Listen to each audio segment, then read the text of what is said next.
होर्मुज जलडमरू मध्य, ये नाम सुनते ही दिमाग में क्या आता है? शायद तनाव, टकराव, है ना? अक्सर यही तो सुर्खियों में रहता है। लेकिन इसकी कहानी सिर्फ इतनी ही नहीं है। सच तो यह है कि ये भारी विरोधाभासों की जगह है, जहां कहानी की परतें कहीं ज्यादा गहरी हैं। तो चलिए आज इस पर एक नजर डालते हैं। और ये जो बात है ना, एक वैश्विक दरार, ये इसकी भू राजनीतिक सच्चाई को एकदम सटीक तरीके से बताती है।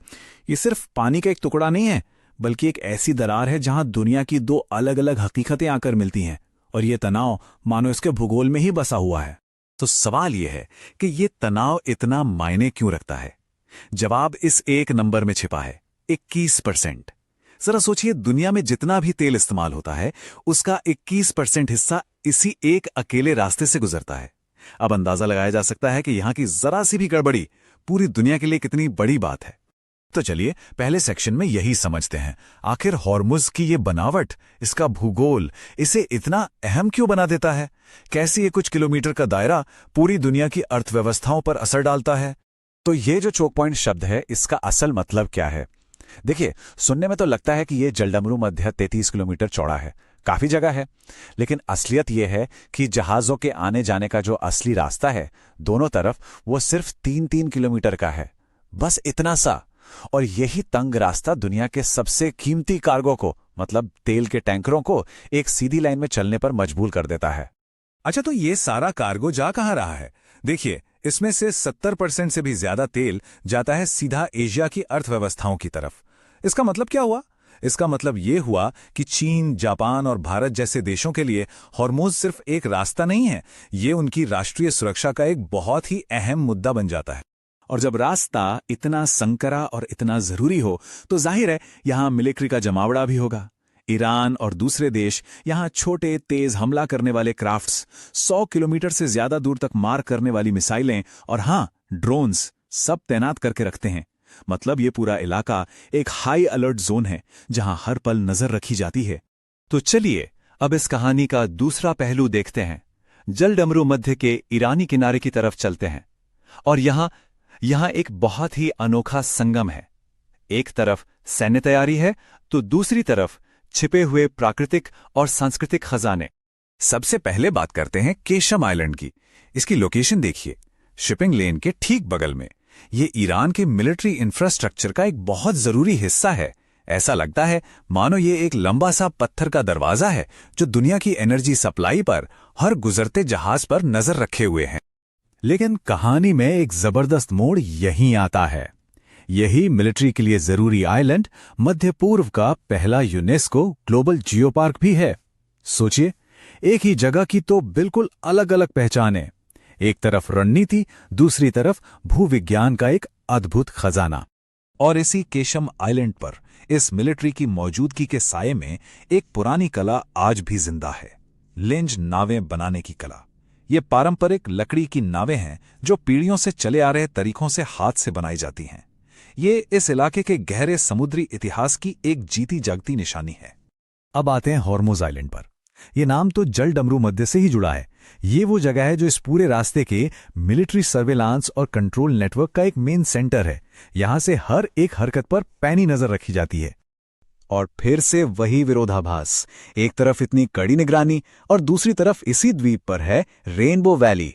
जरा इस लाइन पर गौर कीजिए, ये ऐसा है जैसे प्रकृति ने खुद यहां कैनवस पर रंग बिखेर दिए हों। तो देखिए, हॉर्मुज आइलैंड की ये दो दुनिया है। एक तरफ है इंसान का बनाया हुआ पुर्तगाली किला, जो ताकत और व्यापार पर कंट्रोल का प्रतीक है, और दूसरी तरफ हैं कुदरत की बनाई नमकटी गुफाएं। ये गुफाएं करोड़ों सालों के भूवैज्ञानिक समय का प्रतीक हैं। एक तरफ पत्थर की दीवारें, दूसरी तरफ क्रिस्टल की चमकदार भूल भुलैया। अब कहानी का रुख मोड़ते हैं और जलडमरू मध्य के दूसरे किनारे पर चलते हैं, दक्षिणी तट पर, ओमान के मुसंदम प्रायद्वीप की ओर। ये जगह एक ही वक्त में एक वॉच टावर भी है और एक शांत पनाहगाह भी है, जो इस कहानी में एक और दिलचस्प परत जोड़ती है। यहां ओमान एक बहुत ही जरूरी और स्थिरता बनाए रखने वाला रोल निभाता है। 2000 मीटर ऊंचे जेबेल हारीम पहाड़ पर एक रडार स्टेशन है, जो हर जहाज पर नजर रखता है। ये ट्रैफिक को मैनेज करता है ताकि इस तंग रास्ते में कोई टक्कर ना हो। मतलब ये जलडमरू मध्य की दक्षिणी आंख बनकर शांति से सब कुछ संभालता है। लेकिन जेबेल हारिम की कहानी भी कमाल की है। एक तरफ ये निगरानी का पहाड़ है, हाईटेक रडार से लैस, तो दूसरी तरफ इसी की ढलानों पर एक बहुत ही नाजुक लेकिन जिंदादिल इकोसिस्टम भी पनपता है। इसकी ढलानों पर कौन कौन रहता है? फुर्तीली पहाड़ी बकरियां, रेगिस्तानी लोमड़ियां, इजिप्शियन वल्चर जैसे शिकारी पक्षी, और तो और यहां के चूना पत्थरों में करोड़ों साल पुराने समुद्री जीवों के फॉसिल्स भी मिलते हैं। ये दिखाता है कि एक रणनीतिक चोटी भी कुदरत का घर हो सकती है। और यहां का नजारा तो बस देखते ही बनता है। इन्हें अरेबियन फ्योर्ड्स कहा जाता है। ऊबड़ खाबड़ चट्टानी पहाड़ जो सीधे नीचे जलडमरू मध्य के नीले पानी में उतर जाते हैं।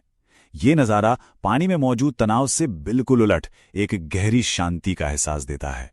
और इसी खूबसूरत नजारे के बीच बसा है एक छोटा सा गांव, कुम्जा। यहाँ एक बहुत ही अनोखी और दुर्लभ भाषा बोली जाती है, कुम्जारी। इसमें फारसी, अरबी और कई पुरानी बोलियों का मिश्रण है। ये भाषा सदियों के समुद्री व्यापार और अलग अलग संस्कृतियों के मेलजोल की कहानी कहती है। एक ऐसी विरासत जो इस रणनीतिक जलमार्ग के साए में आज भी जिंदा है। तो आखिर में ये पूरी कहानी हमें कहाँ ले आती है? ये हमें दो बिल्कुल विपरीत थीमों, रणनीतिक तनाव और शांत सुंदरता के संगम पर लाकर खड़ा कर देती है। ये एक ऐसा तनाव है जो सिर्फ देशों के बीच नहीं है, बल्कि इंसान की दुनिया और प्रकृति के बीच भी खिंचा हुआ है। ये बात इस पूरी कहानी का सार है। धरती के सबसे तनावपूर्ण समुद्री मार्गों में से एक पर भी प्रकृति अभी भी शांति से अपने सबसे कोमल क्षण बनाती है। ये लाइन हमें याद दिलाती है कि खतरा और खूबसूरती दोनों एक ही जगह, एक ही वक्त में मौजूद हो सकते हैं। तो सबसे बड़ी बात क्या है? वो ये कि हुर्मुज़ जलडमरू मध्य सिर्फ वो नहीं है जो हम न्यूज़ की हेडलाइंस में पढ़ते हैं।